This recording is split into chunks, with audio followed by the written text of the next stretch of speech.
conversávamos na aula passada sobre o Primo Basílio, que é considerada aí a obra-prima do Eça de Queiroz, né? É o grande romance da fase realista do Eça. E aí, na sequência, dentro aí dessas grandes obras, nós vamos ter os Maias fechando essa segunda fase aí da produção do Eça. Lembrando que ele tem 3 fases. A terceira fase, que é marcada aí por A Cidade e as Serras, a Ilustre Casa de Ramírez, já é uma fase mais de desencanto, de reflexão aí final de século, então já um afastamento da proposta realista. Tá? E Os Maias é um romance interessante aí dentro da produção do Eça, porque ele é escrito, né, no auge aí dessa atmosfera realista e naturalista, só que nós vamos perceber que ele é uma narrativa que acaba destoando aí das questões estéticas pregadas tanto pelo realismo quanto pelo naturalismo. Então, embora ele pertença aí a essa segunda fase, a essa fase realista, e realmente ele tem aí um tom de crítica, né, de uma análise aí de diferentes camadas sociais, instituições portuguesas, ainda assim, na essência, é um romance que traz elementos que são estranhos a essa estética realista, que nós vamos falar então na aula de hoje. Mas só para vocês terem uma ideia, aí na página 94, a primeira citação é um trecho da carta do Eça de Queiroz ao Oliveira Martins. E é uma carta em que ele vai falar de Os Maias pouco antes da sua publicação, pedindo que o amigo lesse ali o enredo da história, que lesse a narrativa. Né? Só que o próprio Eça fala para o amigo que é um romance muito longo, e que então ele já sinaliza para ele, olha, leia tais e tais partes que já é o suficiente. Né? Vejam o que o Eça fala aí na carta. Né? Antes que me esqueça, anuncia, peço-te a aparição de Os Maias, que se devem por à venda a 15 ou 16, Largan e Ganelus, nem habilidade tem, nem na lançagem de um livro para fazer imprimir anúncios. É necessário que estes anúncios eu próprio os pedinche, esses industriais portugueses. Eu vou lhes escrever para que te remeta um dos primeiros exemplares brochados. E, se for a tempo, podes transcrever um pedaço no repórter. Os Maias saíram uma coisa extensa e sobrecarregada, em 2 grossos volumes. Mas há episódios bastante toleráveis. Folheia-os, porque os 2 tomos são volumosos demais para ler. Recomendo-te as 100 primeiras páginas, certa ida a Sintra, as corridas, o desafio, a cena no jornal à tarde e, sobretudo, o sarau literário. Basta ler isso e já não é pouco. Tá? Então, claro que ele sinaliza isso para o amigo, né, para o Oliveira Martins, porque o Oliveira Martins também é crítico literário, escreve para jornais, e a intenção é que do Essa aí é que o amigo faça uma resenha, né, para divulgar aí o lançamento do livro, já que, né, como ele próprio anuncia na carta, os editores não são muito confiáveis nessa parte de marketing, pelo menos, né, nesse momento aí da história portuguesa. Então, acabava ficando muito a custo aí dos próprios autores essa divulgação das suas obras, dos seus lançamentos, tá? Mas realmente é um livro bem volumoso, ele saiu, né, em 2 volumes. Aqui no Brasil, a gente encontra as 2 possibilidades, né, tanto a edição em 2 volumes, quanto a edição mais gordinha já num volume único. Mas só para vocês terem uma ideia, eu trouxe aqui da editora Ática as edições escolares, que são aquelas, né, mais comuns aí de nós encontrarmos nas bibliotecas das escolas, nas bibliotecas públicas, né, e também edições mais acessíveis aí em termos de preço. Mas o Primo Basílio, né, já é um romance aí considerável, né, aqui na nossa edição ele tem um pouco mais de 300 páginas. Imagina então Os Maias, que sai publicado, né, pela editora Ática também em 2 tomos, né, até ficou uma arte bonita aqui de uma capa completar a outra, né, não sei se está dando para ver tudo certinho aqui, Mas são 2 volumes, né? Volume 1, volume 2, e né, juntando os dois, temos aí quase que o dobro de páginas do Primo Basílio. Tá? Então, realmente, o Essa já é conhecido, né, por ser um escritor que tem romances muito longos. Né? Se a gente pegar o Primo Basílio, o Padre Amaro, então já são romances volumosos. Os Maias é algo mais extenso ainda. Né? E embora ele fale que né, saiu uma coisa sobrecarregada, né, muito volumosa, é uma das peças mais interessantes aí da produção do Essa, mas, como eu falei, ela não pode ser tomada como um modelo de obra realista pura, porque muitos dos elementos da narrativa, né, da temática, fogem aí à estética realista. Tá? Então, hoje nós vamos conversar um pouquinho sobre essa obra, né, que, pelo menos para mim, é uma das mais interessantes aí da produção do Essa. Né? Eu a colocaria ao lado do Primo Basílio tranquilamente. E, aliás, em termos de leitura, né, ela é muito mais volumosa, mas eu achei uma leitura muito mais interessante. Né? Não que o Primo Basílio não seja, mas assim, os Maias realmente é algo, para mim, além do que eu estava acostumado aí com a literatura do Essa. Então vai ser uma análise rápida, né? Não vai dar para a gente fazer algo muito estendido aqui, porque o nosso tempo é curto, mas nós vamos pegar as principais ideias. Deixa eu abrir aqui o nosso PowerPoint para a gente começar a apresentação. E, claro, vou falar um pouquinho também para vocês sobre o enredo, né? Vou dar aqui alguns spoilers básicos, porque não tem como a gente fazer análise sem conhecer a intriga, tá?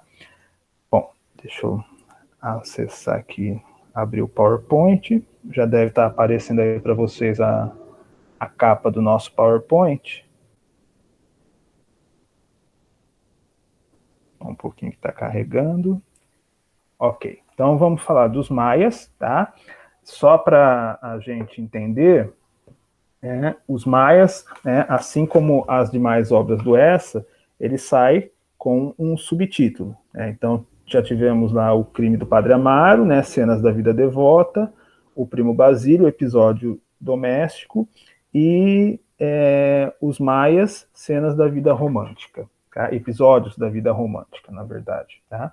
Então, aí a gente já sente essa questão crítica, né? Quer dizer, esses episódios da vida romântica com certeza vão ser um ataque do realista Essa de Queiroz à cultura e à literatura romântica, mas tem muito mais aí por trás disso. Vamos pegar então aí os principais aspectos da obra. Tá?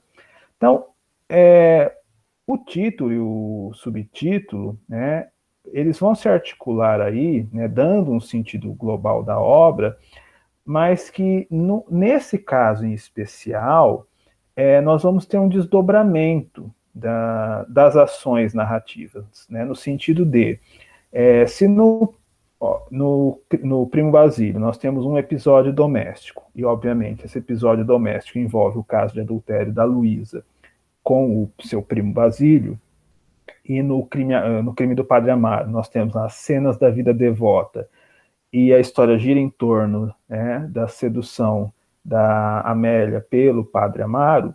Aqui nós vamos ter que dividir um pouquinho, né, esse título e esse subtítulo. Né? Então, são 2 plurais, né? Vamos lá, os Maias, já sabemos então que é a família Maia que vai estar sendo retratada, mas também o subtítulo fala de episódios. Então, nós vamos ter aí, junto com a intriga central, muitos problemas paralelos que vão compondo aí essas cenas românticas, tá?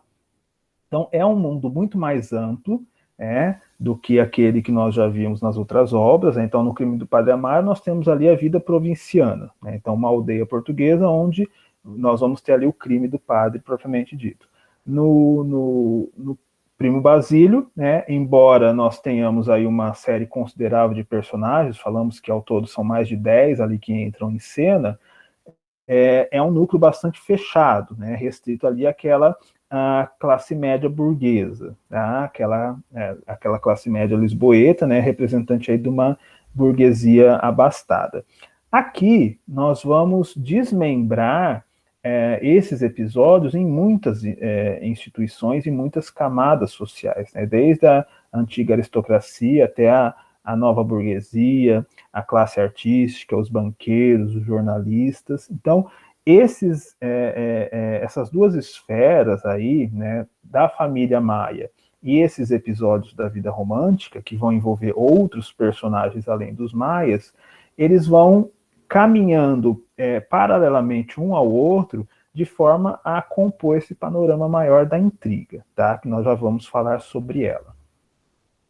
Mas, seguindo aí nessa linha de raciocínio, para conseguir conciliar estruturalmente o transcendente e o terreno, o insólito e o cotidiano, o romanesco e o trivial, essa quis contar a história de uma família através de várias gerações. Então, a espinha dorsal da obra realmente são as 3 gerações da família Maia, né, o Afonso, o Pedro e o Carlos da Maia, sendo a terceira geração a mais importante, no sentido de 80% do romance se volta para a geração do Carlos, né, então o Afonso e o Pedro funcionam aí como uma preparação para o caso, para a intriga maior que acontece envolvendo o Carlos da Maia, tá? E através dessas 3 gerações, nós vamos ter um panorama histórico, né, social, político e cultural de Portugal ao longo do século XIX, né, desde o período romântico, o surgimento do romantismo, né, pensando em termos de literatura, até esse momento aí da fase realista, né, mas não só a questão literária, muitas das transformações sociais e políticas que Portugal vivenciou vão estar ali como pano de fundo, tá? Porém, o subtítulo indica-nos uma segunda intenção, o descrever certo estilo de vida romântico através de episódios. Então, o eixo central é essa história da família Maia, né? Como eu falei, as 3 gerações, mas a terceira geração é a mais importante.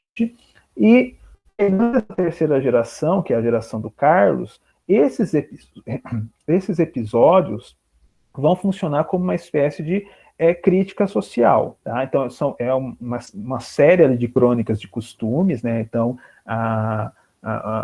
os saraus, os banquetes, a vida financeira, a questão do jornalismo, né? Então, o estilo de vida dessas pessoas que vai compondo esse painel romântico e a família Maia, né, representada aí pelo Carlos, transitando entre esses ambientes, tá? Entre esses episódios românticos, que são, na verdade, aqueles que o Essa colocou aqui na carta. Quando ele fala, recomendo-te as 100 primeiras páginas.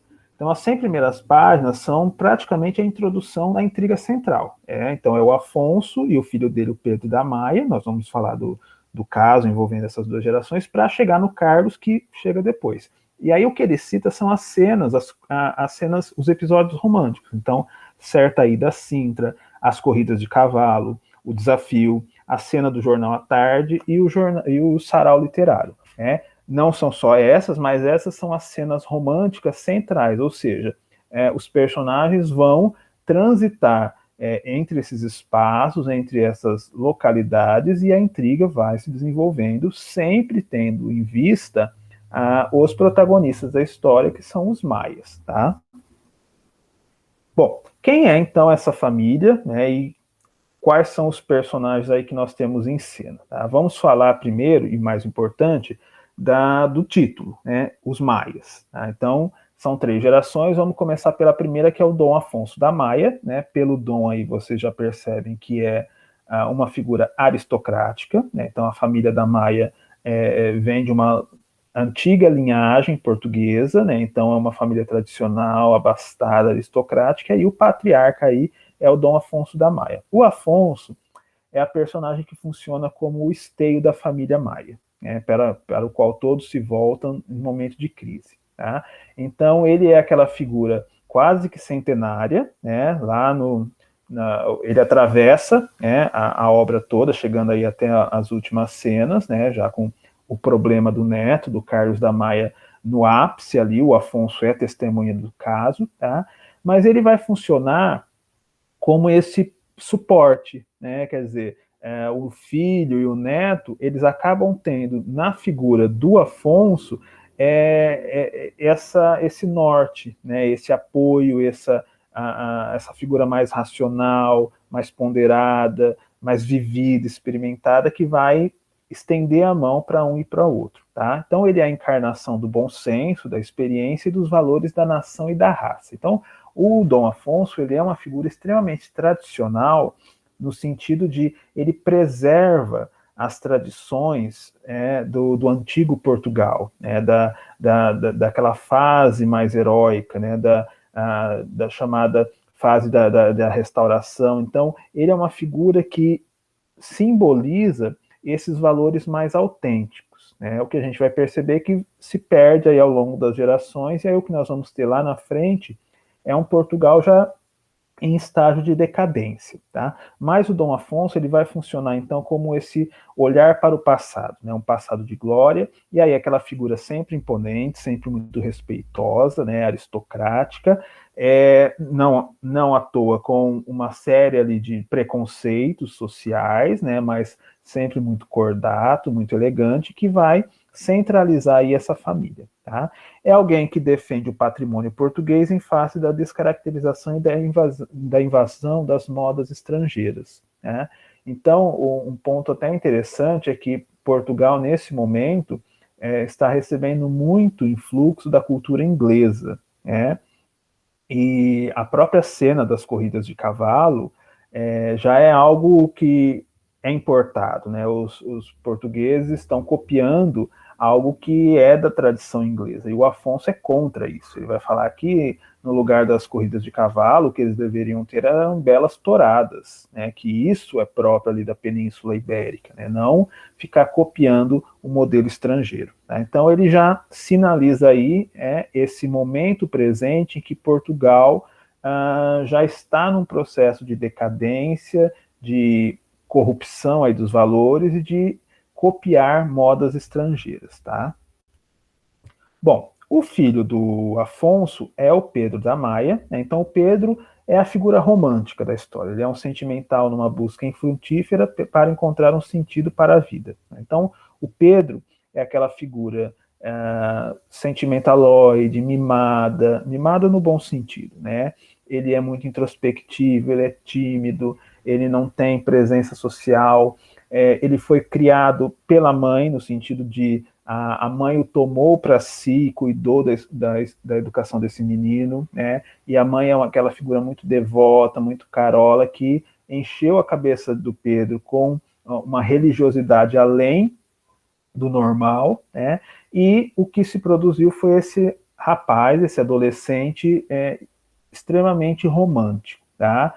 O pai, o Dom Afonso, percebe isso, mas assim, ele não podia opinar, né? Então ele era muito afeiçoado à sua esposa, né? E a esposa tinha esse quê de beatice, de religiosidade, e ela acabou dominando ali a educação do Pedro, tá? A mãe morre muito cedo, isso causa um choque no rapaz, que quando vai então para as mãos do pai, o pai percebe que não tem muito mais o que fazer, né? A formação cultural, psicológica do Pedro já está concluída, né? E aí ele percebe que o filho mais cedo ou mais tarde pode ter problemas por causa desse seu romantismo exacerbado, tá?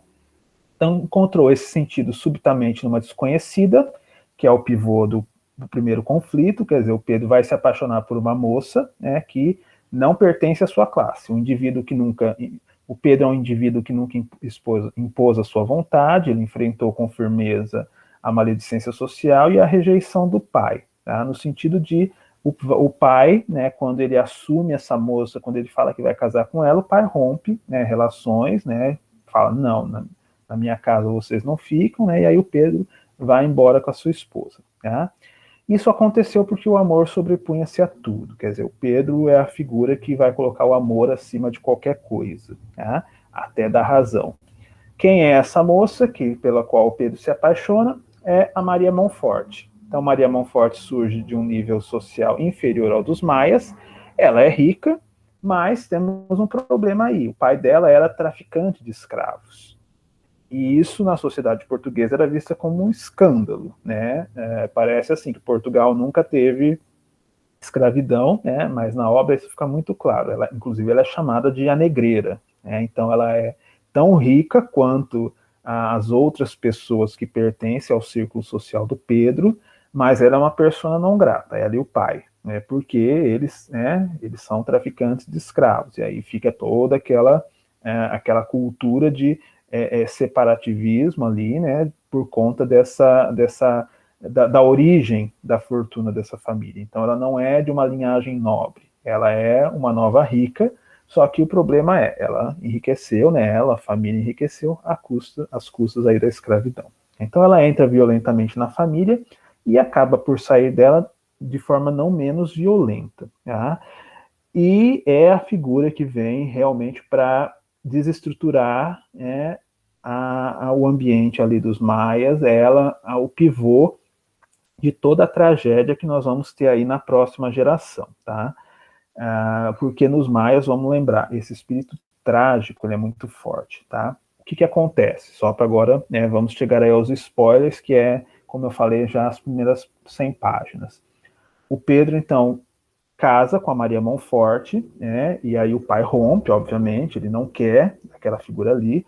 A moça acaba sendo aceita, né, no círculo de amizades mais estreito ali do Pedro, né, os amigos mais próximos a aceitam, até ficam encantados com ela, porque ela é realmente muito bela, ela é muito requintada, ela é uma figura interessante, né, mas eles não têm muita mobilidade social. O Pedro sabe que não é em todas as festas, não são todos os salões que vão aceitar a Maria Monforte. Eles vivem bem por um certo período de tempo, né? Tem um filho, que é o Carlos Eduardo. Logo em seguida, eles vão ter uma filha, né? Que não dá nem tempo de falar o nome da personagem, de batizar a criança, por quê?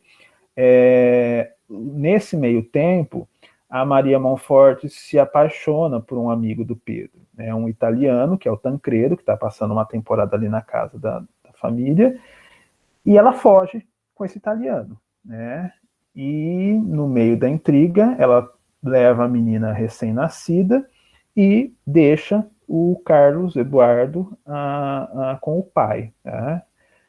O Pedro volta para casa totalmente estabilizado, né, transtornado com o menino. O Afonso percebe que ele não tem condições de cuidar sozinho do Carlos Eduardo, então o Dom Afonso assume a situação. Então ele volta a morar ali, ele cuida da educação do neto, só que o Pedro não resiste muito tempo. Ele é aquela figura romântica por excelência, então incapaz de aceitar que a Maria o abandonou, o que ele faz?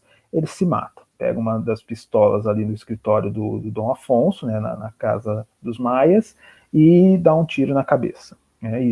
O Carlos ainda é uma criança de berço. E aí então Dom Afonso vai, né, depois da morte do filho, aquela coisa horrorosa, ele vai sair de Lisboa, ele vai para o campo e vai cuidar da educação do Carlos, né, ali afastado da sociedade lisboeta até a época da formação dele. Né? O Carlos se forma em medicina e aí eles voltam para a antiga residência, que é chamada de o Ramalhete, né? Que é a casa tradicional ali dos maias em Lisboa. Bom, aí chegamos no núcleo central aí da nossa intriga. Então, o Carlos Eduardo da Maia, que é o protagonista da história, né? A partir daí a história gira em torno dele, né? E é ele quem vai transitar ali pelos ambientes sociais, né? Os episódios da vida romântica não são necessariamente com ele, mas com a galeria de pessoas que ele conhece, né? Amigos, conhecidos ali daquele núcleo social. Então ele é um diletante, né? Aquela figura que ele tem formação, ele é um médico, ele até quer exercer medicina, ele realmente monta um consultório, atende as pessoas mais pobres, mas ele sabe, né, que não é aquilo que vai garantir a sobrevivência dele, que a sobrevivência dele é a fortuna da família, né, que ninguém explica exatamente de onde veio, né, sabemos que eles são grandes produtores rurais, mas não se fala muito dessa fortuna, né, mas ele é aquela figura extremamente abastada, então ele transita pelos grandes círculos aí sociais, ele é uma pessoa conhecida, é um rapaz muito interessante que vai encantar aí as pessoas. O Carlos também tem essa certa incapacidade de tornear dificuldades, né, algo que não tão evidente quanto no pai, mas que vai atrapalhar lá na frente no momento aí da tragédia que vai se anunciar sobre a sua vida, né. Ele também é marcado pelo sentimentalismo, né, que o envolve aí numa teia de mentiras, né, na relação com o avô, na relação com a Condessa de Golvarinho, que é a amante dele, uma das amantes do Carlos, tá? E ele também é marcado por uma incapacidade de tomar decisões frontais de forma racional, né, pois sempre é envolvido pelas emoções do momento. Então, no Carlos, né, que seria a esperança do avô, né, agora eu vou formar um homem racional, com uma cultura mais sólida, né, desapegado dessa religiosidade beata, desses sentimentos românticos, mas ao longo da narrativa nós vamos percebendo que o Carlos, né, não é tão passional quanto Pedro, mas também é uma figura romântica, né? Então ele também vai se enquadrar aí nessa crítica dos episódios da vida romântica. Bom, e aí ele vai se apaixonar por uma moça que é a Maria Eduarda. Então a Maria Eduarda chega em Portugal, em Lisboa, com um senhor que é o seu amante, né? Ela é chamada de Madame Castro Gomes, né? A princípio se imagina-se que ela é a esposa do Castro Gomes, mas depois descobre-se que na verdade ela é só uma amante dele, né, que o Castro Gomes é casado. Então, Maria Eduarda é sempre apresentada ao leitor como uma deusa, né, como um ser superior que se destaca no meio das mulheres lisboetas. Então, ela é muito alta, ela é muito bela, ela é muito elegante, muito fina, e também é uma figura que tem uma maturidade ali intelectual. Ela sabe conversar, ela sabe se portar, ela consegue assim transitar entre os diferentes espaços. Então, ela ganha aí a atenção do Carlos a partir de certo momento, e eles vão acabar um se apaixonando pelo outro. Então, ela encarna a heroína romântica, perseguida pela vida e pelo destino, mas que acaba por encontrar, ainda que momentaneamente, a razão da sua vida, né, que é a paixão e o amor pelo Carlos. Então, nesse meio tempo, o Castro Gomes está fora, resolvendo problemas aí do seu patrimônio, que é quando a Maria Eduarda e o Carlos começam uma relação, logo o Castro Gomes sai de cena, porque ele percebe ali que ela realmente está apaixonada, mas há um problema, quer dizer, ela não pode se casar com o Carlos, né? Inclusive porque ela já tem uma filha, né? Que não é nem do Castro Gomes, é de um primeiro namorado que já morreu. Então ela é a figura que vai ser aceita até certo ponto. E o Dom Afonso percebe também, né, vê isso não com muitos bons olhos, né? Porque seria mais considerado que ela fosse uma amante do neto, não a esposa do neto. Então temos aí um novo problema. Ela é a vítima do seu passado, né, das circunstâncias em que viveu e cresceu, que é também, vamos voltar aí, a uma tendência naturalista, né, ou seja, esse meio, essa genética que vai influenciar. Então percebam que, de certa forma, realismo e naturalismo aparecem na obra, embora, nós vamos ver daqui a pouco, isso aí não é o ponto central. Bom, mas qual que é o pivô, então, da tragédia? Então, o Carlos está com a Maria Eduarda, ela vai, inclusive, morar com ele, né? Eles vão viver juntos num dos imóveis aí da família Maia, um apartamento que é dele.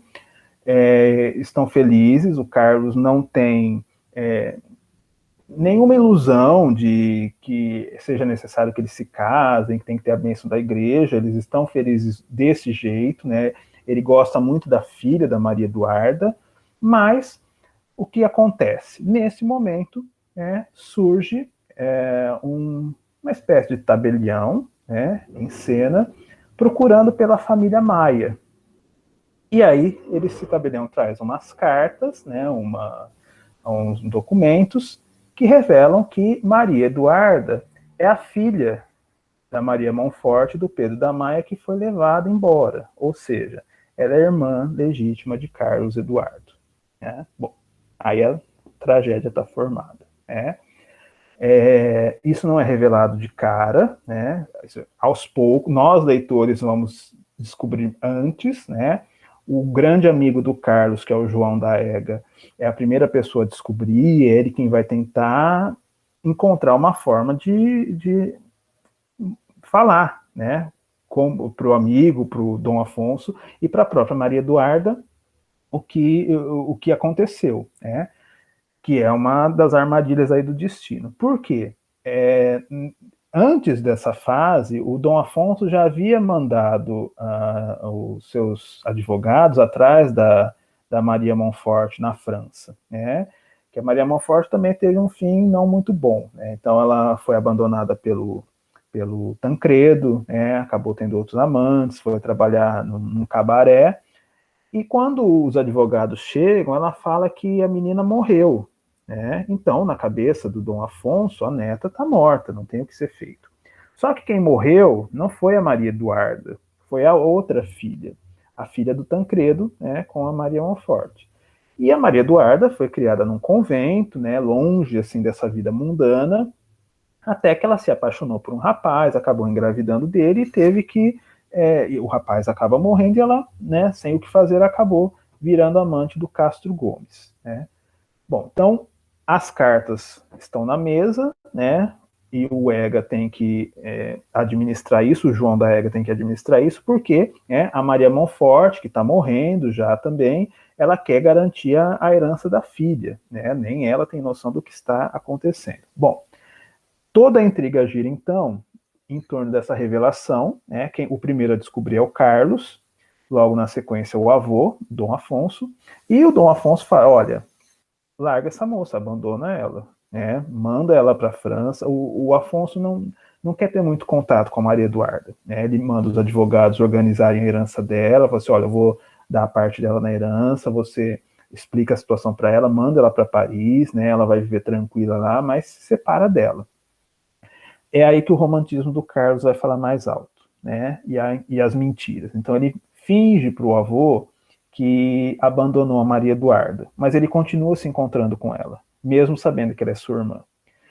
E uma determinada noite o Afonso flagra os dois. Ele segue o neto, ele acha estranho o comportamento do Carlos e flagra os dois juntos. Né? Quando ele volta para casa, né, o Afonso está completamente arrasado, né, porque ele não imaginava que o neto fosse tão fraco assim de caráter, e acaba morrendo, vindo a falecer. Né? É só quando o Carlos, né, descobre aí a morte do avô que ele decide então contar a verdade para Maria Eduarda. Na verdade, ele nem consegue, ele manda o João contar o que eles são irmãos, né, Carlos e Maria Eduarda, ele entrega parte da herança dela e ela vai embora para Paris. E a história termina então com a Maria Eduarda na França, né, diz que encontrou um homem bom que se casou com ele, e o Carlos e o João continuam ali, né, soltos, desiludidos, porque o João também experimenta aí algumas desilusões amorosas, né, falando que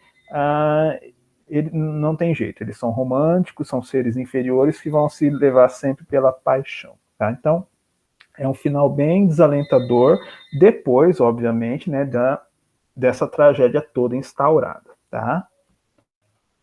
Bom, então, se nós temos aí essa tragédia, né, essa questão catastrófica em cena, né, bem ao gosto do teatro clássico, nós precisamos trazer aí alguns elementos estranhos à literatura realista para dar conta aí dessa análise do drama da família Maia. Tá? Então, cada membro da família Maia atua de uma dada maneira por pertencer à aristocracia e não a qualquer outra classe. Então, o Afonso é marcado ali pela calma e pela ociosidade, né? Ninguém ali trabalha. O Dom Afonso, né?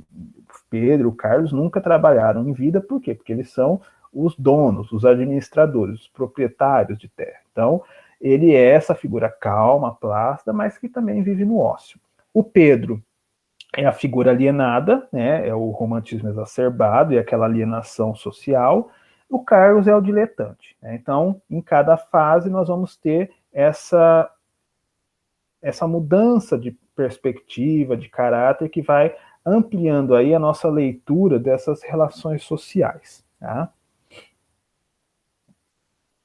A obra apresenta dois níveis de ação. Então, nós teríamos aí uma decorrente do título, né, que é a intriga secundária, que é o caso do Pedro com a Maria Monforte, que leva, né, obviamente, aí nós temos a causa, né, da intriga principal, que é a tragédia do Carlos e da Maria Eduarda. Com relação aos subtítulos, nós vamos falar rapidinho, a crônica de costumes, né, vai trazer aí um amplo ambiente social, um amplo quadro, né, do ambiente social em que os protagonistas estão inseridos. Então, aquele núcleo da família Maia vai ser visto aí a partir também das suas relações sociais. Então, são essas crônicas de costumes que vão recheando aí a intriga narrativa. Tá? Há uma interligação entre os dois planos por conta do personagem Carlos. Então, nós vamos ter lá a história da família Maia, que é essa história trágica aí, né, de adultério, suicídio, incesto. Então, esse é o esqueleto central da obra, mas, pensando no protagonista, que é o Carlos, nós vamos ter esse trânsito entre o problema da sua família e os episódios românticos, né, que são aquelas cenas em que o Carlos está no sarau, no jornal, nas corridas de cavalo, em cinta. Então, o Carlos vai transitar entre esses dois universos, da sua família e dos episódios românticos envolvendo aí outras figuras que não necessariamente da família Maia. Tá? Então, a crônica de costumes apresenta a interação com o meio social em que o Carlos está inserido, né? Então é aquela alta burguesia, antiga aristocracia, a classe cultural, né?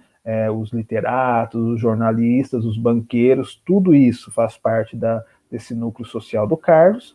E nós temos momentos importantes para o desenrolar da intriga que acontece justamente antes ou depois desses episódios. Então, por exemplo, né?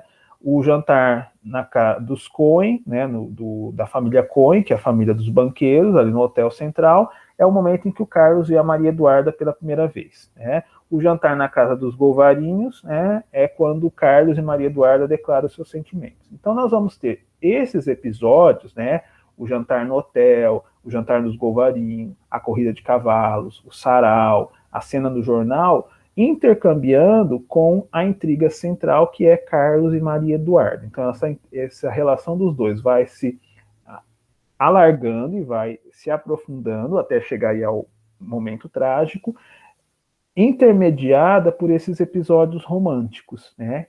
Como eu falei, né, dentro desses episódios nós vamos ter uma galeria também muito interessante de personagens, né, fora aí desse núcleo dos Maias.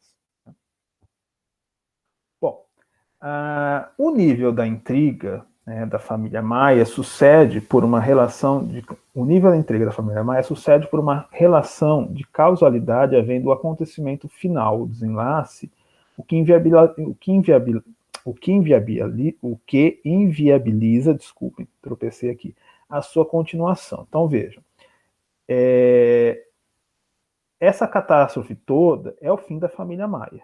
Né? Então, a intriga para no Carlos, né? Fechamos ali o romance, porque não há projeção de essa família vai ter uma continuidade. Carlos não tem filhos, não demonstra interesse em casar, né? Já está desiludido, já passaram isso aí alguns anos. Maria Eduarda já nem é mais considerada, então parece que ali está o fim da família. Então, nesse sentido, o narrador acompanha essa trajetória até o ponto final dessa família. Tá? Então, temos aí a crônica das 3 gerações, né, perfeitamente definidas. Então, no caso do Afonso, né, é a geração implicada nas lutas liberais, aquela geração aí ainda da virada do século, né, do século XVIII para o XIX. O Pedro, né, é aquela geração do ambiente romântico, do romantismo exacerbado, primeira metade do século XX. E o Carlos, né, já mais próximo aí do final do século século XIX, né, o Carlos, final do século XIX, ele vai se situar no momento da regeneração, né, então o país está politicamente estabilizado, mas econômica e financeiramente decadente. Então é aquele final de século, a história se passa aí entre 1875 e 1877, né, que é a intriga central, e nós já temos um Portugal que, embora, né, esteja aí politicamente estabilizado, já demonstra um processo de decadência, né, tanto financeira quanto econômica. Então, saímos daquele período mais heróico do Afonso, né, das lutas aí nas lutas liberais, passamos pela fase romântica, né, do ultrarromantismo do Pedro, e chegamos ao momento da decadência em Carlos Eduardo. Aí a metáfora, né, do fim da família, do incesto, da tragédia, ou seja, é a decadência também do país. Bom, isso a família. O nível das crônicas, da crônica de costumes, constitui uma ação aberta, pois nenhum dos episódios impõe um desenlace definitivo. Então é interessante a gente pensar que as crônicas em si, quer dizer, o sarau, o jantar, as corridas de cavalo, elas não necessariamente têm um começo, meio e fim. Né? Não são episódios que se completem ou que um necessite do outro. Então, são cenas esparsas, né? E o que garante a ligação entre essas cenas é a figura do Carlos. Tá? Então, são cenas numerosas, né, que poderiam ser omitidas sem que a verossimilhança da história fosse comprometida. Então, de certa forma, o que nós temos ali é um pano de fundo que poderia ser modificado tranquilamente. Né? Se nós tirássemos a cena das corridas de cavalo ou a cena do Hotel Central, mantendo a estrutura da família Maia, o romance estaria garantido. Então percebam que isso vai avolumando o romance. Quer dizer, é uma série de cenas que, na verdade, não tem uma implicação entre si, não é que uma leve a outra, mas o que garante essa unidade é o desenlace aí, né, o desenvolvimento e o desenlace da trajetória da família Maia, tá? Que, como eu falei, atravessa todo o romance.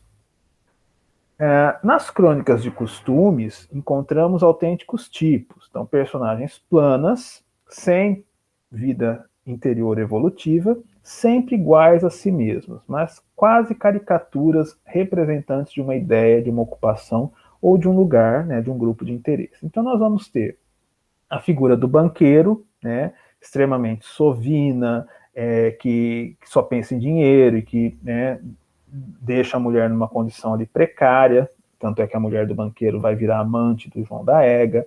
Nós vamos ter a figura dos escritores, né? O Alencar, que é o escritor romântico por excelência, que vai se contrapor ao João da Ega, que é um escritor mais antenado com a proposta realista, então nós vamos ter ali sempre um embate entre as duas gerações.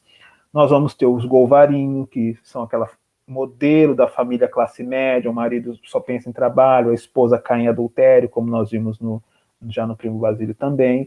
Nós vamos ter os jornalistas, então o jornalismo mais íntegro, mais correto, o jornalismo marrom também que entra em cena, o Kraft, que é o amigo do Carlos, que representa essa cultura inglesa que está invadindo Portugal. Então, é uma galeria de personagens que vai compondo essas cenas. Mas, como eu falei, quer dizer, as cenas poderiam ser modificadas tranquilamente, né? Corta-se uma ou muda de lugar uma outra. Por quê? Porque elas não interferem na intriga central. Elas são esse panorama social, né? Das finanças, da política, da literatura, do jornalismo. E aí o Carlos, né, vai transitando entre uma cena e outra, e nós vamos acompanhando, né, o problema central que vai chegar aí ao seu desenlace. Dessas figuras das crônicas de costumes, a mais importante é o João da Ega, que é o grande amigo do Carlos, porque, de certa forma, né, vamos lá, ele acaba também interferindo na intriga central. É ele quem recebe as cartas, o cofre, né, da Maria Monforte com as cartas, os documentos. Então é ele quem vai ter que lidar com aquela situação de como revelar isso para Carlos, como revelar isso para Afonso. Então é um personagem de concepção dupla. Enquanto participante da vida da ação secundária, é uma personagem plana. Então, o Ega é o protótipo ali do escritor realista. Né? Ele é combativo, ele é exaltado, ele é aquele estudante liberal que quer transformações sociais, que quer uma nova arte, então ele encarna essa figura. Enquanto personagem da ação principal, ele é uma figura esférica, né? Uma personagem esférica, por quê? Porque aí nós vamos ter um desenvolvimento mais interessante do caráter do personagem. Então, pelas suas atitudes de rebeldia contra os valores sociais institucionalizados, é um representante da geração de 70. né, que, como eu falei, é essa geração que nós temos aí, né, a história se passa em 75, 77, então o Ega é o grande representante aí dessa geração, tá? Assim como Carlos, e aí a gente percebe como o romantismo está muito forte ainda no Essa, o Ega tem uma amante, né? Assim como Carlos é amante da Condessa de Golvarinho antes de conhecer Maria Eduarda, o João da Ega é amante da Esther Cohen, né? E qual é a expectativa do adultério realista? Então, eles deveriam cair, né, levar essas moças, essas esposas ao adultério, mas não ter qualquer tipo de relação sentimental com elas. Quer dizer, é uma coisa passageira. E não, né, eles acabam se apaixonando. O João da Ega, né, que seria aquela figura realista, que não acredita no amor, que quer ter um amante, ele acaba se apaixonando pela Esther. Né? Então, e aí a Esther, né, vai embora, descobre seu adultério, a moça vai embora e ele cai aí em depressão. Então vejam que eles não são figuras realistas como é o Primo Basílio. Eles são românticos ainda. Eles falam no final, né, nós somos românticos, nós somos seres inferiores. Eles não poderiam jamais, nessa situação de adultério, se apaixonar. E tanto um quanto o outro acabam se apaixonando. Né? E aí a gente percebe a crítica do Wes, quer dizer, olha, eles continuam ainda apegados à antiga traição, à antiga tradição, quer dizer, ao modelo romântico, ao sentimentalismo. Né? Então eles não são extremistas como Pedro da Maia, quer dizer, ninguém aqui vai se matar por amor, mas eles são sentimentais, eles não conseguem agir com frieza ali nas suas relações. Tá? Bom, só para a gente pegar então aí, né, a estrutura das crônicas de costumes. Vejam, então, no jantar, cada uma das cenas centrais aí dessas crônicas. Então, no jantar do Hotel Central, nós vamos ter a crítica da política, da economia e da literatura. Né? O episódio das corridas de cavalo no hipódromo serve para criticar o atraso do país, né? Então, mergulhado na imitação do estrangeiro. Como eu falei, Dom Afonso é contra a corrida de cavalo. Ele fala que para Portugal, o ideal são as touradas, que tourada é coisa de português, corrida de cavalo é coisa de inglês, e ele não aceita esse tipo de festividade social, tá? O jantar dos Golvarinhos serve para criticar a diplomacia e a mediocridade intelectual da aristocracia lisboeta. Né? A cena do jornal à tarde serve para criticar o jornalismo, a corrupção e o sensacionalismo serve para criticar o atraso cultural do país. Então, essas são as grandes cenas de costumes, as crônicas de costumes. Esses são os episódios da vida romântica. Então, em cada um desses episódios, o Essa está criticando uma parcela da sociedade. Dentro disso tudo, nós temos aí o centro de interesse maior, que é a trajetória dos maias, né? E, sobretudo, aí do Carlos Eduardo. Agora, é uma obra, então, que se afasta do realismo e do naturalismo por conta dessa estrutura trágica. O realista não acredita no destino, porque o realista é materialista. Pegando aí a rima, quer dizer, teríamos que ter um materialismo em cena, né? A questão do meio, da raça, do momento. A partir do momento em que nós jogamos o problema para o destino, quer dizer, o destino quis que eles se conhecessem e transformassem em amantes, voltamos à tragédia grega. Como se os deuses estivessem manipulando a situação para que o herói caia em tragédia. Então, aqui a gente percebe o afastamento da obra da estética realista. Não há margem dentro do realismo para essa ideia maior de destino. Tá? Então, dois quesitos importantes para entender o incesto no contexto da tragédia. Vamos pensar aí na situação trágica. Então, a impossibilidade de solução pacífica do conflito instaurado, quer dizer, não tem como voltar atrás. Ele dormiu com a irmã, o incesto foi concretizado. Então, é aquela ideia trágica dos gregos de, depois que cometeu o crime, não tem mais como voltar atrás. Igual, vamos voltar lá, Édipo. Édipo matou o pai e casou com a mãe. O estrago está feito, não tem mais como voltar. Assim é a questão do incesto aqui. O fato de tanger com seu impacto destruidor esses seres dotados de condição superior e acariciados pela felicidade. Então vejam, são duas personagens extremamente interessantes, porque eles estão muito além daquela mediocridade, né, do cotidiano da classe burguesa, da classe aristocrática. Então, eles não são modelos, né, de tipos de caricaturas de classes sociais, eles são belos, eles são interessantes, eles são inteligentes, eles têm cultura. Então, duas personagens que estão além daquele núcleo comum, que são felizes e descobrem aí o grande amor, mas que, por conta disso mesmo, vão ser castigados pelo destino. Quer dizer, a destruição consuma-se por meio de um agente eficaz e dissimulado, o destino. Aí não tem muito o que fazer. Quer dizer, o homem, vamos voltar aos gregos, quer dizer, diante do destino, o homem não tem como maquinar saídas possíveis. Quer dizer, ele vai cair em tragédia. Tá? Pegando aí a teoria, a poética do Aristóteles, nós encontramos nos maias, né, todo esse arsenal das partes da tragédia grega. Então a gente tem a peripecia, que é chamada a mudança na sorte. Quer dizer, o personagem acha que está fazendo uma coisa muito grandiosa, mas quando vai ver, ele está no fundo do poço. Né? É o Carlos achando que agora vai experimentar o grande amor, né, a plenitude da vida ali com a Maria Eduarda, e vai descobrir que, na verdade, ele está numa situação catastrófica, né? Cai em desgraça ali. A anagnórisis, que é a revelação, o reconhecimento, né? De novo, as cartas que trazem aí a verdade sobre quem é Maria Eduarda, e a catástrofe, né? A cena trágica, que aqui é a morte do Afonso, que vê ali, né, a família degringolar completamente, tá?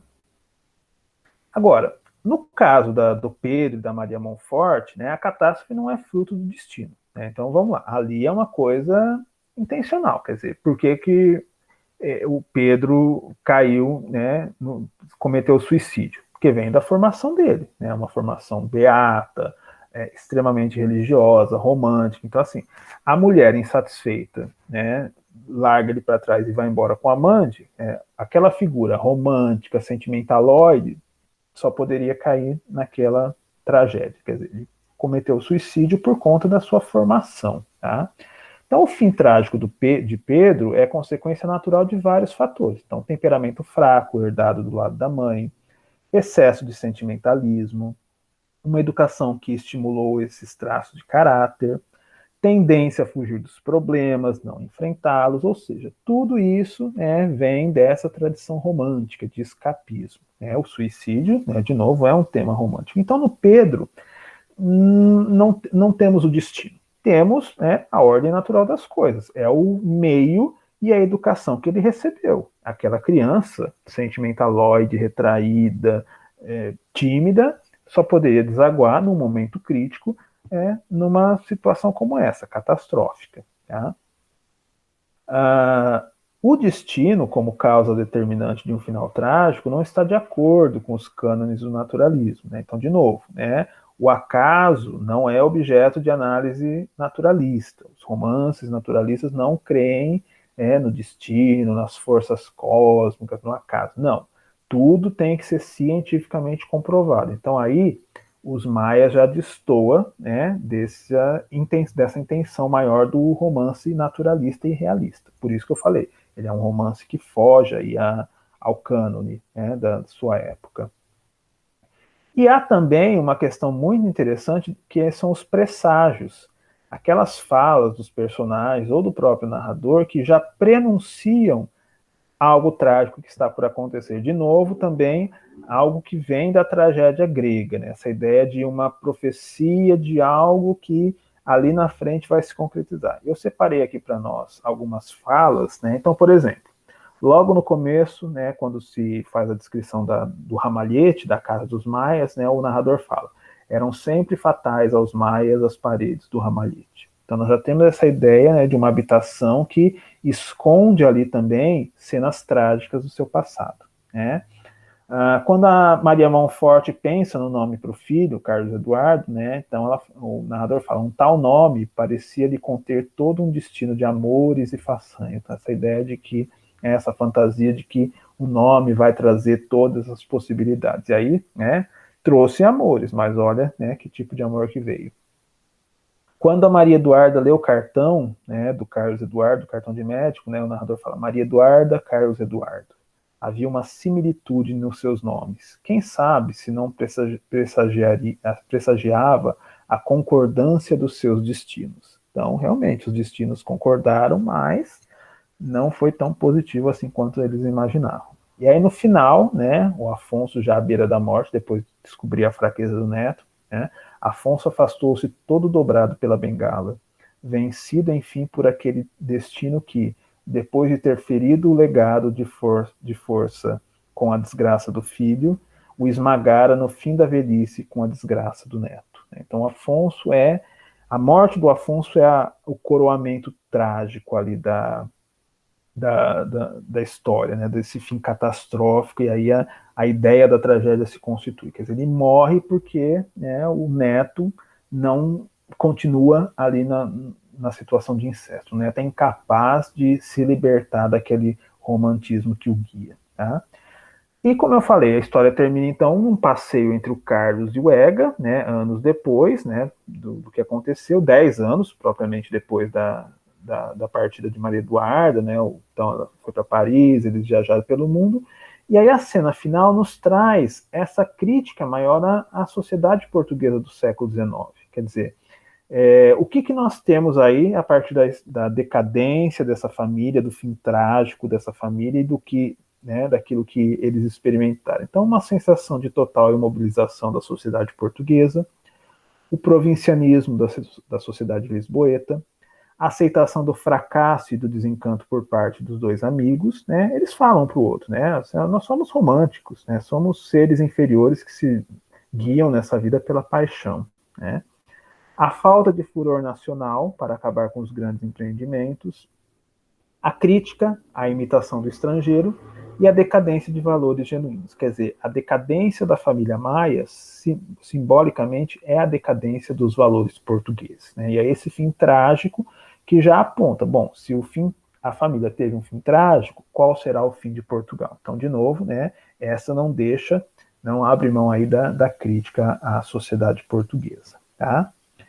Bom, estamos em cima aqui da nossa hora, mas eu queria fechar a aula de hoje, deixa eu só voltar aqui para a nossa tela,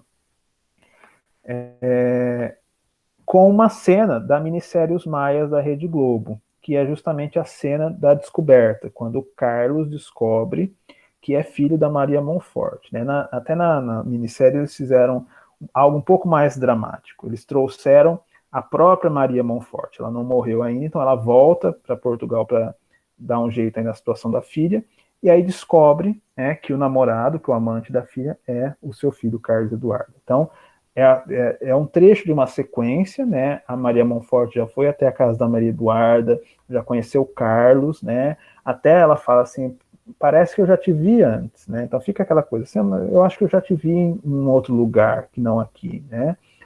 Mas aí ela deixa os dois e vai para a casa do Afonso para tratar da herança da filha. Né? Quem ela vai encontrar ali? O Carlos Eduardo. Então, vamos ver essa sequência e aí a gente encerra a aula, tá? Eu vou só desligar aqui o meu microfone para liberar o som para vocês.